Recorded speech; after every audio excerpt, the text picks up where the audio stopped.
വടകര ഉപജില്ലയിലെ വിവിധ സ്കൂളുകളിൽ നിന്നും വിരമിക്കുന്ന അധ്യാപകർക്ക് യാത്രയയപ്പ് സംഘടിപ്പിച്ചു. വടകര കേളുവേട്ടൻ മന്ദിരത്തിൽ നടന്ന യാത്രയയപ്പ് സമ്മേളനം കവി വീരാൻകുട്ടി മാസ്റ്റർ ഉദ്ഘാടനം ചെയ്തു. എന്റെ ഇഷ്ടങ്ങൾ എന്റെ ഫാമിലിക്ക് അറിയാം. Family wedding centre. സംയുക്ത അധ്യാപക സംഘടനകളുടെ നേതൃത്വത്തിലാണ് യാത്രയയപ്പ് സമ്മേളനം നടത്തിയത്. വിവിധ സ്കൂളുകളിൽ നിന്ന് വിരമിക്കുന്ന 21ഓളം അധ്യാപകർക്കാണ് യാത്രയയപ്പ് നൽകിയത്. സമ്മേളനം കവി വീരാൻകുട്ടി മാസ്റ്റർ ഉദ്ഘാടനം ചെയ്തു. പക്ഷെ അധ്യാപകരുടെ അവസ്ഥ അതിൽ നിന്ന് വിഭിന്നമാണ്. പലപ്പോഴും സ്കൂളുകളിൽ ഇത് മാർച്ച് അവസാനമാകുമ്പോഴേക്കും എല്ലാ സ്കൂളുകളിലും വാർഷികം വരും, ഗ്രാമോത്സവം പോലെ അത് കൊണ്ടാടും, അവിടെ വെച്ച് യാത്രയയപ്പ് നടക്കും. പലരെയും നമ്മൾ ആനയിച്ച് വീട്ടിൽ കൊണ്ടുപോകും. അങ്ങനെയാണ് അധ്യാപകരെ പിരിയുന്ന സമയത്ത് ആനയിച്ച് വീട്ടിൽ കൊണ്ടുപോകും. അതൊരു ഉത്സവമാണ്. അവരെ യാത്ര അയക്കുന്ന ചടങ്ങ് എന്ന് പറയുന്ന ഒരു ഉത്സവമാണ്. ഇത്രയേറെ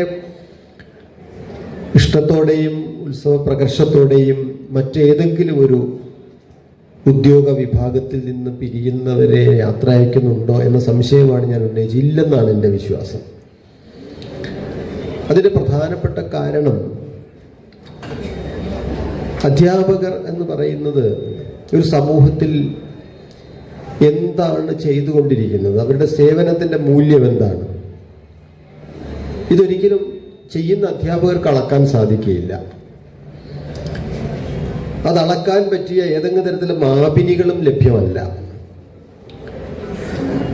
നമുക്ക് അസസ് ചെയ്യാൻ പറ്റാത്ത, ഒരിക്കലും അളക്കാൻ പറ്റാത്ത, ഒരു ഡിവൈസ് കൊണ്ടും തിരിച്ചറിയാൻ പറ്റാത്ത അത്ര വലിയ മൂല്യവത്തായ ഒരു പ്രവൃത്തിയാണ് അധ്യാപകർ അവരുടെ 10, 20, 25, 30 വർഷം കൊണ്ട് ചെയ്തു തീർക്കുന്നത്. നമ്മുടെ കൈകളിലൂടെ കടന്നു പോകുന്ന എത്രയോ തലമുറകൾ. അപ്പം ഞാനും 10, 32 വർഷം അധ്യാപകനായിരുന്ന ആളാണ്. എന്നോട് പലരും ചോദിക്കാറുണ്ട് ഇൻ്റർവ്യൂവിനൊക്കെ, കവി എന്ന നിലയ്ക്കാണോ അധ്യാപകൻ എന്ന നിലയ്ക്കാണോ നിങ്ങൾ കൂടുതൽ സന്തോഷം അനുഭവിച്ചിട്ടുള്ളത്, അല്ലെങ്കിൽ കൂടുതൽ ഏതിനെയാണ് നിങ്ങൾ കൂടുതൽ പ്രധാനമായിട്ട് കാണുന്നതെന്നൊക്കെ ചോദിക്കാറുണ്ട്. ഒരു വ്യക്തി എന്ന നിലയ്ക്ക്, ഒരു എഴുത്തുകാരൻ എന്ന നിലയ്ക്ക് എഴുത്ത് തന്നെയാണ് എൻ്റെ ഏറ്റവും പ്രധാനപ്പെട്ട ഇഷ്ട മേഖല എന്ന് പറയുന്നത്. പക്ഷേ അതൊരിക്കലും എൻ്റെ അധ്യാപന ജീവിതത്തെ തള്ളിപ്പറഞ്ഞുകൊണ്ടല്ല ഞാൻ പറയാറുള്ളത്. രണ്ടും ഒരുപോലെ ആസ്വദിച്ചും രണ്ടും ഒരുപോലെ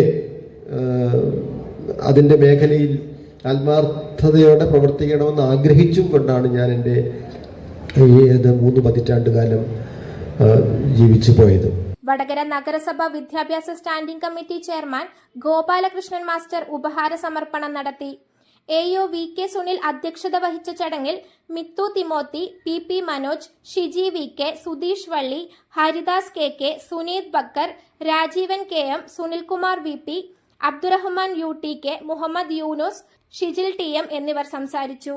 ചടങ്ങിന് MT ബിനു സ്വാഗതവും റാഫി നന്ദിയും രേഖപ്പെടുത്തി. വിരമിക്കുന്ന അധ്യാപകരുടെ മറുപടിക്കു ശേഷം അധ്യാപകരുടെ കരോക്ക ഗാനമേളയും അരങ്ങേറി. News bureau, media Vadakara. അല്ല, ഇന്ന് നല്ല സന്തോഷത്തിലാണല്ലോ. അതെ, സന്തോഷത്തിലാണ്. കാരണം ഞാനിപ്പോ പാചകം ചെയ്യുന്നതേ മയൂരം വെളിച്ചെണ്ണ ഉപയോഗിച്ചാണ്. പുതിയ മയൂരം കോക്കനട്ട് ഓയിൽ, കലർപ്പില്ലാത്ത ശുദ്ധമായ വെളിച്ചെണ്ണ. കർഷകരിൽ നിന്ന് നേരിട്ട് ശേഖരിക്കുന്ന നാളികേരം സൾഫറും പുകയും ഏൽക്കാതെ ഉണക്കിയെടുത്ത കൊപ്രയിൽ നിന്നും സംസ്കരിച്ചെടുക്കുന്ന 100% ശുദ്ധമായ വെളിച്ചെണ്ണ. ഇത്രയും നല്ല വെളിച്ചെണ്ണ ഇപ്പോൾ നിങ്ങൾക്ക് വിപണിയിൽ ലഭിക്കുകയില്ല. മയൂരം വെളിച്ചെണ്ണ, ഒരു ഏറെമല സർവീസ് സഹകരണ ബാങ്ക് സംരംഭം.